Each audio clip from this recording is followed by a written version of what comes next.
Welcome back. Today we are going to talk about a set, kind of a unique one that's not talked about all that often. This is the Bmaster second. I guess that is the second version. This is by a company called BASN.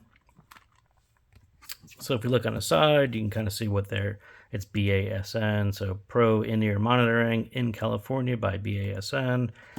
And if you look on the back, we get a couple specs. So this one is a hybrid, and we'll talk quite a bit about hybrids. So this is a 1DD, a 10 millimeter, and 3 balanced armatures. So I think this one really hits the style of hybrid that I like. So we'll talk quite a bit about this set.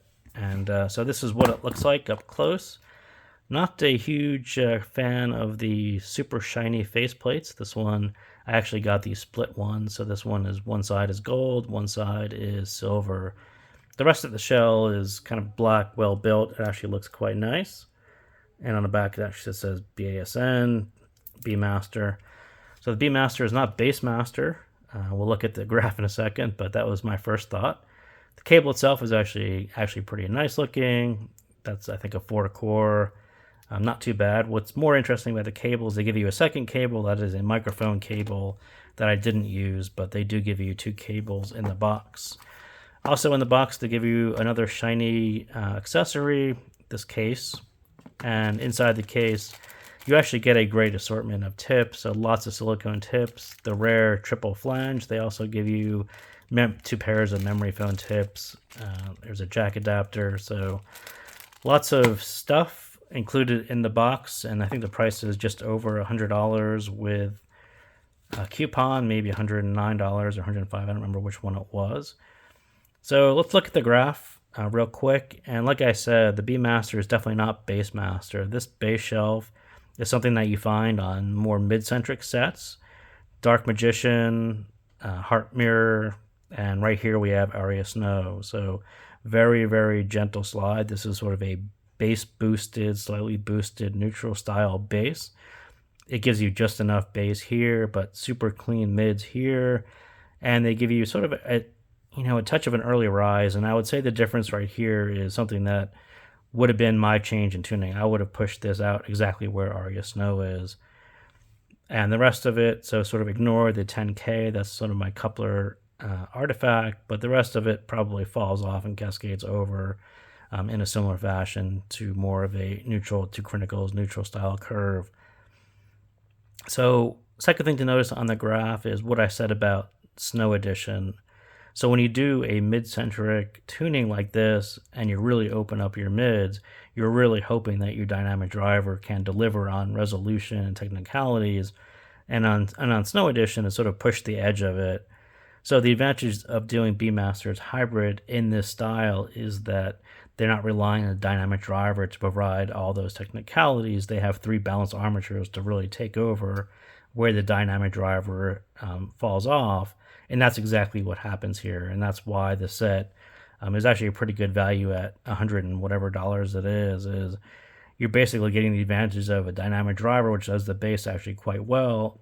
Really nice tuning on the bass, and then the balanced armatures give you the resolution and the detail in the mids, and also extend all the way out through the upper treble, which is something harder to do on a, say a cheaper or not as high quality dynamic driver. So you sort of get the advantages of both sides in this hybrid form. So let's jump into it, and we will talk a little bit about hybrids right now. For those of you who already have hybrids and know them, skip this part, but this is a hybrid that sounds like a hybrid. And sort of what does that mean is, like I said, you take the advantages of the low end, the base of a dynamic driver. It does that very, very well, and add in the advantages of a balanced armature, that extension through the upper treble, the parts that are harder to do on a dynamic driver without finding a dynamic driver that is very, very high quality.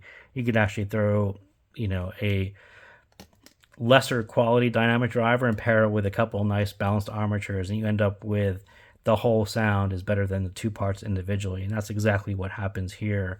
So in my opinion, most affordable hybrids will trade extension for BA timbre, and that's what happens here as well. Is it goes a little off natural, but what you get in exchange for that is a really nice extension, and that trade-off is increased resolution, detail, extension, like I was just talking about Aria, where it was really kind of maxing out that driver. You get this really nice triplet here, but the disadvantage is you get a little less natural sound. And in affordable sets, I will typically prefer the advantages of a BA over the loss of that dynamic driver and natural sound. If you want natural sound, go pick up a great dynamic driver like Olina SE. But, I think this set very much is that trade-off between that natural sound and the BA advantages. And that's how I describe this set. And in more expensive sets, that trade-off sort of disappears. You end up paying a lot of money for better tuning, better balanced armatures. They sound more natural, but that's really what you're paying for when you're buying a more expensive hybrid. So this one, like I said, it has a mid-centric bass slope, like we talked about with Aria. Very, very nice bass slope for those who like mids. It's a very non-distracting. It's just enough level of bass so you hear it. It adds the right amount of weight to notes, but it doesn't distract and it doesn't overreach and it doesn't overstep. Combine that with that easy upper mid rise, and you do get a little bit of naturalness back to it. So I'll say, on the scale of really BA timbre, this one sort of makes up for it in the mids and the lower end by not pushing anything out of place. I think they actually did a pretty good job there. So the nitpick, the price, you always want something better, faster, cheaper, more performing at a cheaper price. So this one, when you're hitting the $100 area, I do think they have to deliver on the things that they do deliver here. So resolution, detail, and extension and stage, all those things that make sets sound price appropriate. I think they actually did very, very close to, nailing that. I do think it is representative of this price point, and I don't really have a problem with them charging that amount of money for this set. But like I said, there are other great sets at the price, so it doesn't really extend beyond that price. But so if you already have one, it may be a side grade for you. But for those of you in the budget area, in that $20 range, looking to bump up into the $100 range, this is actually a pretty nice hybrid set. Second nitpick, the Amazon Vine. So they really spent a lot of time sending this set out to Amazon Vine reviewers, and that's fine for lots of consumer products. For IEMs, it doesn't really make as much sense. And what happened is really what you see happen is no one really knows about this set. There's no measurements of this set. I don't know if there's any other reviews of this set, but it's fairly unknown. There's some other BASN sets that were, I think, more well-known and actually reviewed, and maybe they were sent out in the past.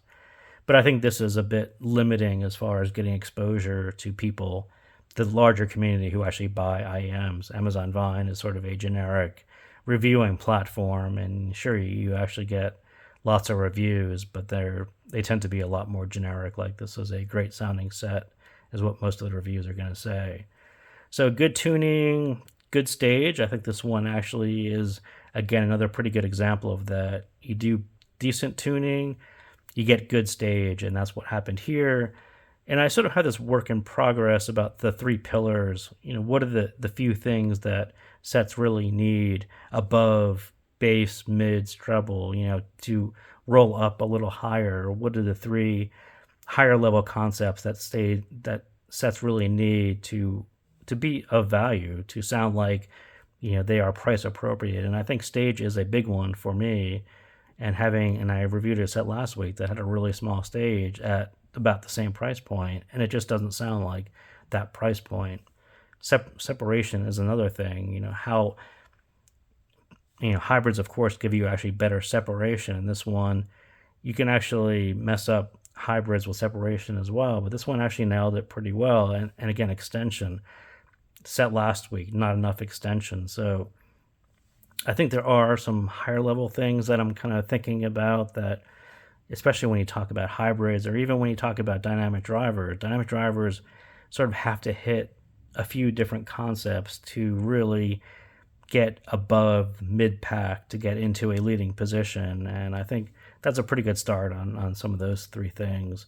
So the sound of this guy, the Bmaster, mids, neutral-ish, like I said, it sort of almost follows Critical's neutral. Has a little bass boost in neutral, a very balanced sound, but it's more of a mid set. For those of you who are into bass or treble heads, this one is kind of firmly grounded right there in the middle. So the bass, I would say this level is good for people who like Goldilocks, not too lean, not too thick. If you like some people definitely like a lot more bass. This one is not. This is a very natural presentation, and I will say it's almost always shadows the mids, and for me, what that really means is if you have a set that has too much mid bass, that mid bass tends to buffer the mids.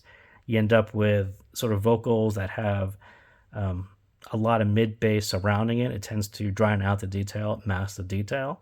If you go on the other side of it and it's too lean, there's sort of no back end, there's no depth, there's no body, not enough weight to the mids, and you end up with something that kind of feels like there's no shadow to it. There's no back end to your mids. And this one pretty much stays right in line with the mids. It doesn't overstep or understep in either direction. I think this bass slope, you find it on sets like Aria Snow, Heart Mirror, like I said, Dark Magician.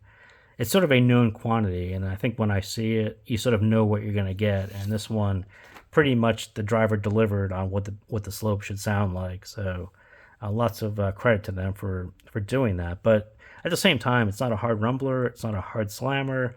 There's not a ton of mid-bass bump there at all. It's just really for mids fans, people who are really concentrated on the mids, who just want the bass to support the mids. So nothing out of place, nothing to distract from the mids. That's exactly what it sounds like.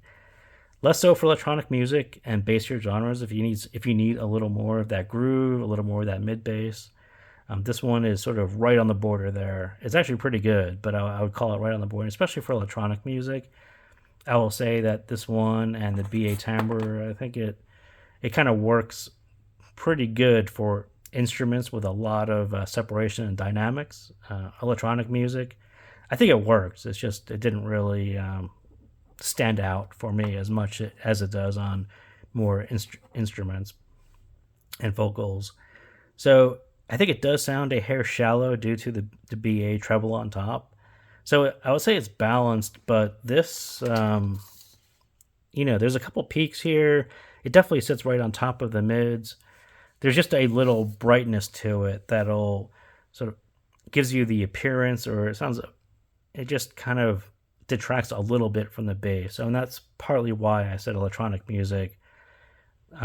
If you have a very balanced electronic music track with a lot of treble, a lot of maybe upper mids and treble, that will sort of reach above the bass, and the bass won't go as deep because it's not a hard slammer, not a hard rumbler. So just kind of, that's a hard thing to describe, but there you go.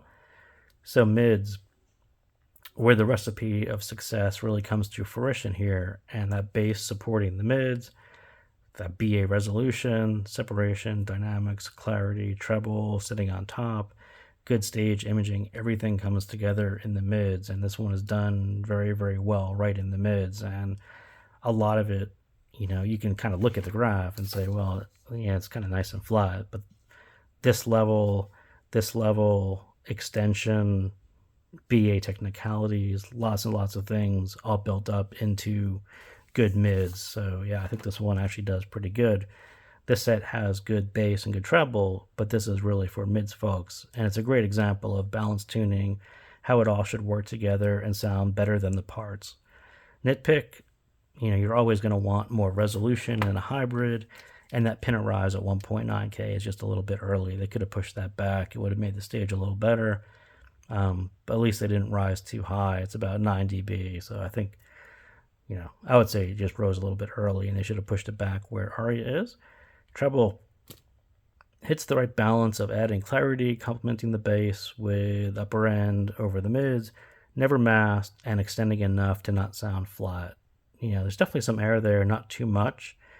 Where the BA timbre, this is really where the BA timbre versus natural conflict happens, and you'll sort of hear it right up there, which is a hard part of most affordable hybrids, and this one is sort of no different. You're hearing 3 BAs, it's going to sound like BA timbre, and as I said, you pay a lot of money for that to lessen that effect or to go away. So after hearing a bunch of flat, darker treble sets like I have recently, this one was very much refreshing to hear, and surprised it wasn't pushed into brighter territory. I think the tuning is pretty good. The levels are actually quite good on this one. So stage outside the ears, above the head, just where it should be at this price point. As I said, that this 1.9K I think pushes the vocals in a little bit. Some people are going to appreciate that intimate, right there in your face kind of vocal. Some people will say if you push them back like me, you get a little more depth in the stage. I think that would have been good, but it does sound like a very big space and very representative of a $100 set and a quite nice experience as well. So that's what I got on the Bmaster second. So thank you guys for tuning in, and we'll see you next time.